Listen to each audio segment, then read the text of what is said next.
Hi, this is Pamela Wirth with the Hello Health Encourage Your Wellness podcast. And today I have Robyn Spangler, who is a functional dietitian nutritionist. Thank you so much for being here.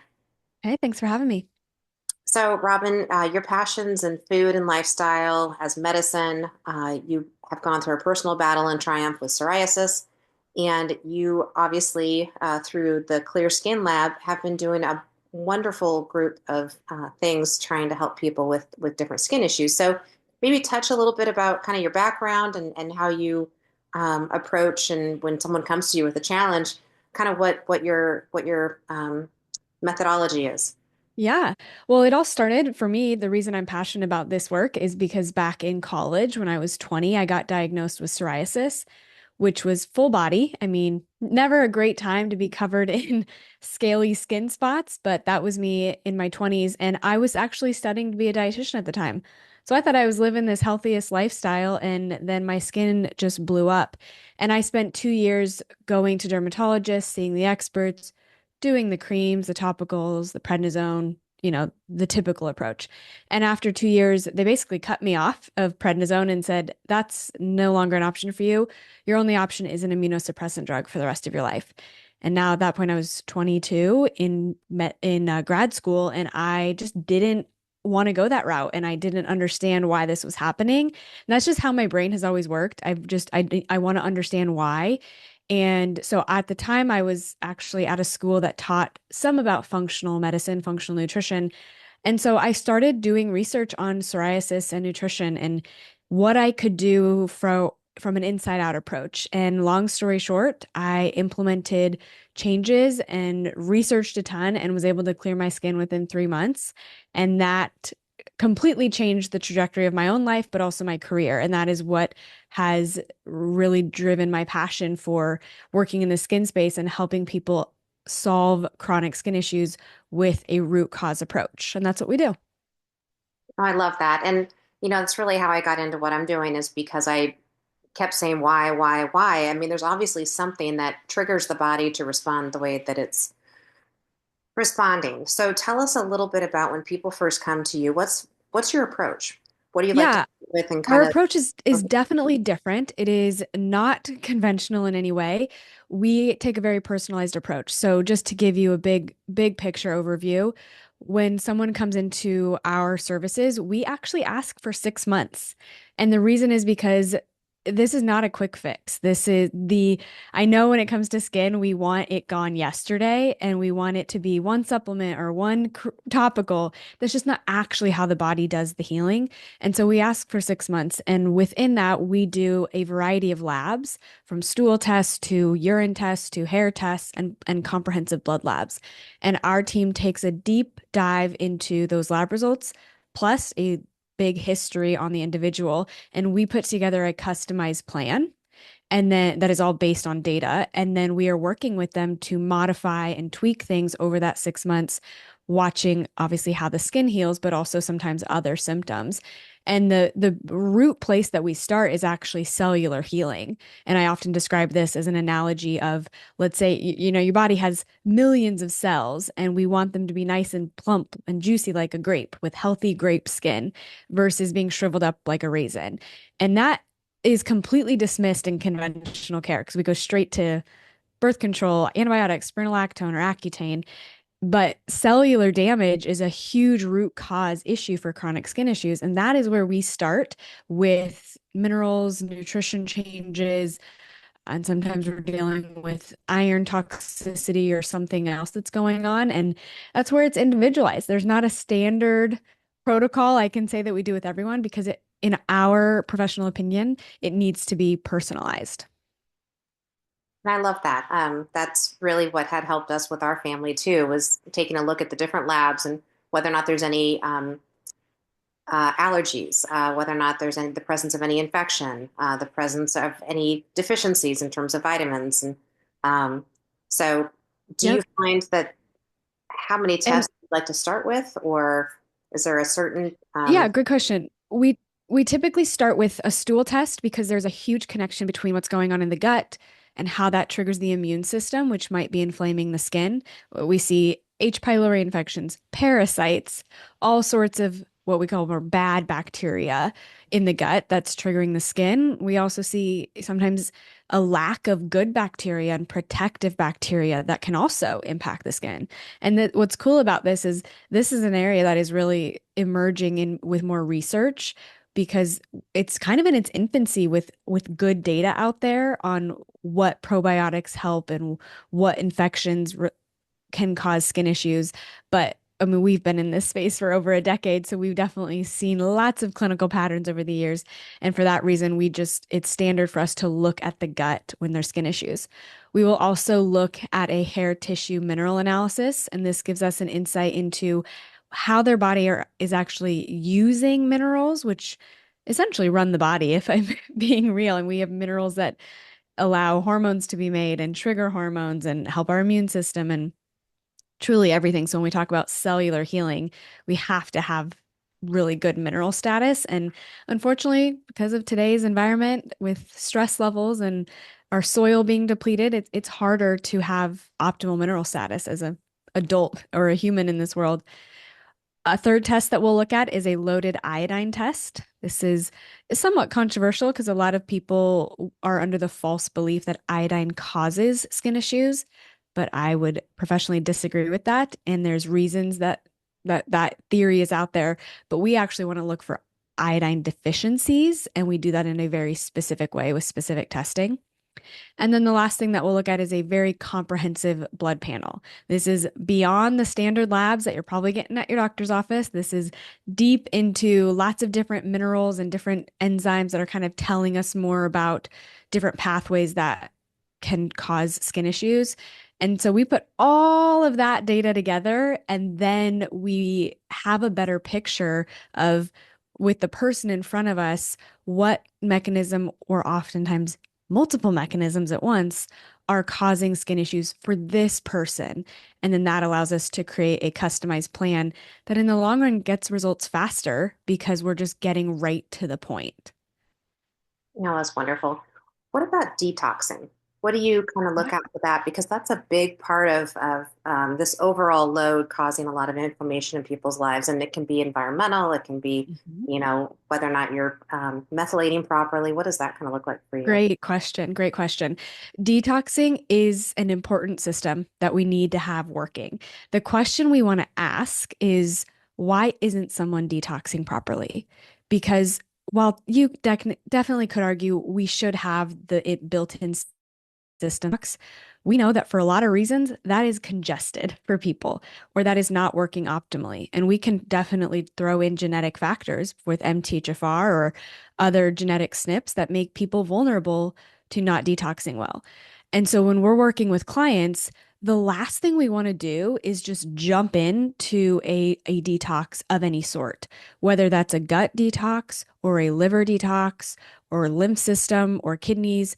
Because if you haven't yet done cellular repair, or you haven't fixed poor metabolic health, or you haven't opened up certain exit pathways, all you're going to do is circulate whatever it is you're trying to get rid of, metals, iron, pathogens, and then it's not going to leave the body like it needs to. So when it comes to detoxification, it's definitely an important system that needs assessed, but we want to be cautious in how we're approaching it so that it's actually doing long term, it's having an advantage long term and not just getting someone stuck in the cycle, which is then protocol and you feel better, and then protocol and then you feel better. And then things just come back, in a cycle because you're not actually opening things in the right way. No, that's wonderful. Now, you also founded an electrolyte formula. Tell us a little bit about that. Yeah, so RAYVI is the product company that is mineral based. It is a electrolyte powder that is I as a dietitian, I intentionally formulated it for to have bioavailable nutrients, meaning these forms of the minerals are well absorbed by the gut. And how this came about is I've been a dietitian for over 10 years and working in clinical practice. I used minerals with clients and I gave them recipes on how to do this with coconut water or other products. And what I found was there was a lack in the market of electrolytes and mineral products. There was a lack of basically something that fit all the pieces that I wanted. It needed to be real food based. It needed to have bioavailable nutrients, not the junk that you're just going to pee out. It needed to have a good dose so that it was actually doing something. Half the time in a lot of those brands, you'll see a tiny amount on the label, but it doesn't actually do much. And so I wanted this all to be in one product that did make minerals easier for people and had a positive effect that actually did something in the body. And that is where RAYVI was born. No, that's super.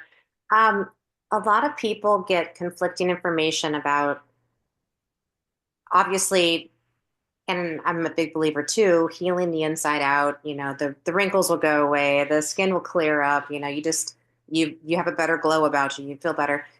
What about anything topical? Do you have any favorite brands that you use or suggest or don't suggest? Or because I'm sure that's going to be something people are thinking about as well. Yep, and that is most of the time the first place people think, the first area they try things with is topicals, which makes sense, right? We're dealing with the skin. And at the Clear Skin Lab, we look at acne healing or skin healing in general with a two-pronged approach, inside out and the outside in. So taking care of your skin barrier, taking care of the topicals that you use, having a consistent skincare routine, yes, that is important. When it comes to brands, I do like Clear Stem. I think that they have really good products, but there's not one shining star that everyone with every skin issue is going to need to go to, especially, when it comes to skin issues. If you've got an infection, that needs addressed. If you've got fungal acne and you've got a fungal infection, that needs addressed. And so even when it comes to topicals, there is an individual piece to it, which is actually why we have an esthetician on our team for those who don't feel like they're getting good care or good recommendations topically. We have someone in that has that expertise to help. I will say, to be honest, most of our clients have been through skin issues for years. So that by the time they get to us, they already feel like they've dialed in their topical routine pretty well. And so most of the time, we're actually mostly focusing on the inside out part. But if they need support there, we have that as well. That's great. What about favorite diets? There's a lot of discussion around keto, paleo. I think everybody can agree that sugar's bad.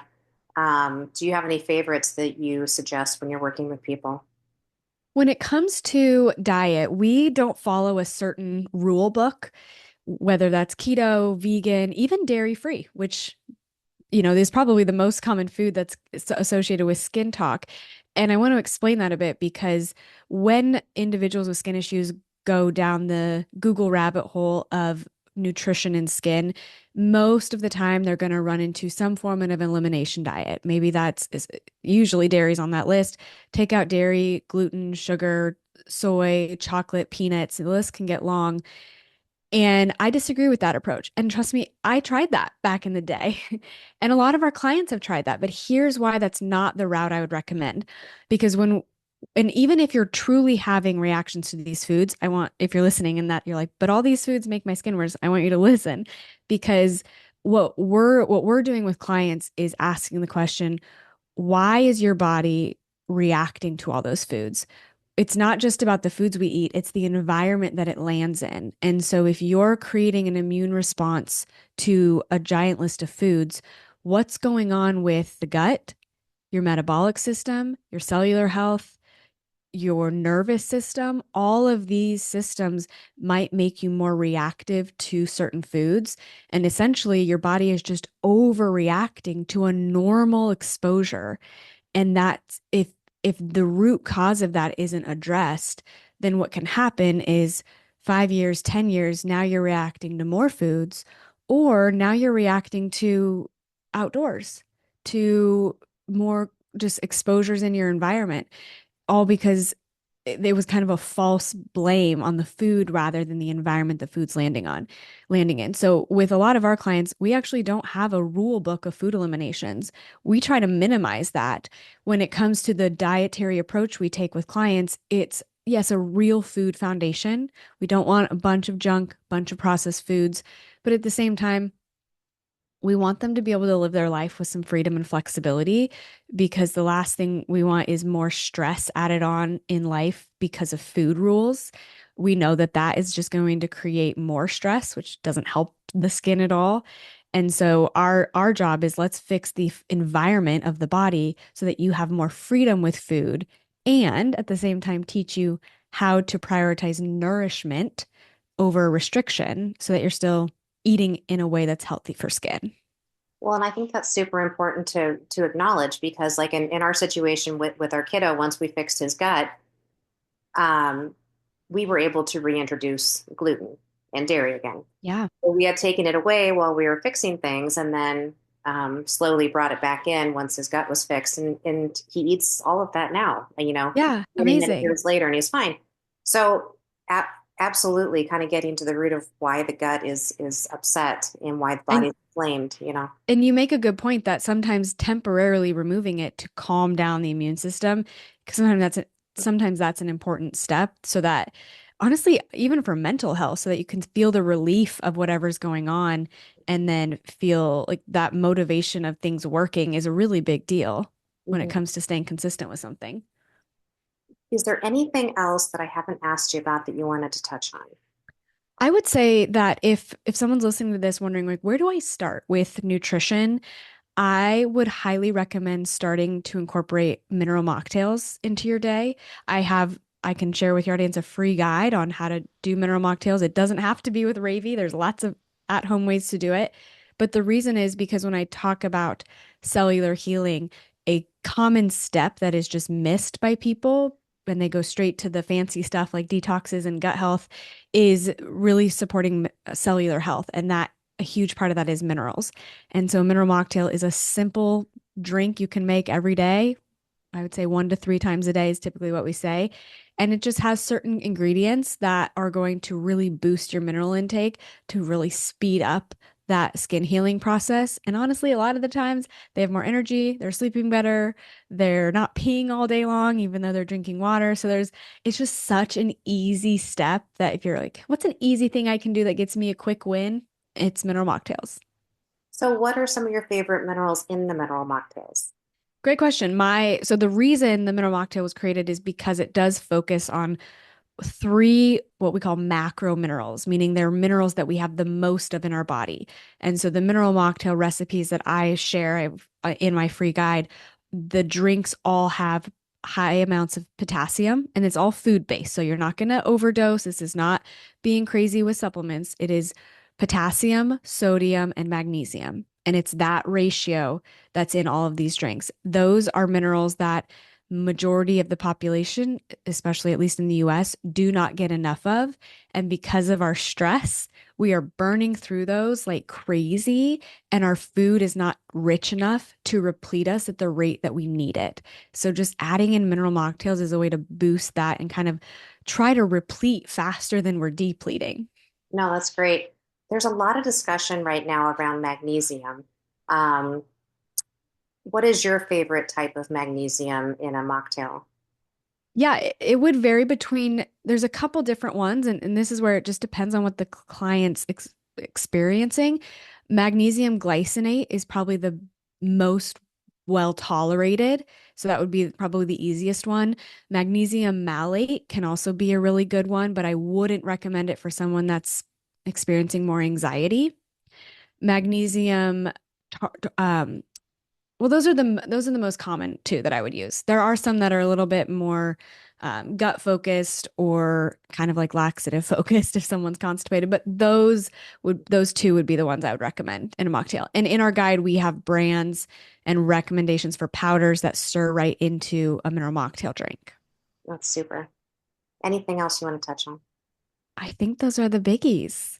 Okay. That's super, super informative. So thank you so much for your time today. And if people want to find you or a functional specialist near them, do you treat people remotely as well as in person? We do all remote, actually. We see people all over the United States, and we have also some DIY options if they're not wanting to do one-on-one services. So everything that we offer is at theclearskinlab.com. That's where they can find all of our resources and our offers. I'm on Instagram at Nutrition by Robyn. That's Nutrition by Robyn with a Y, Robyn with a Y.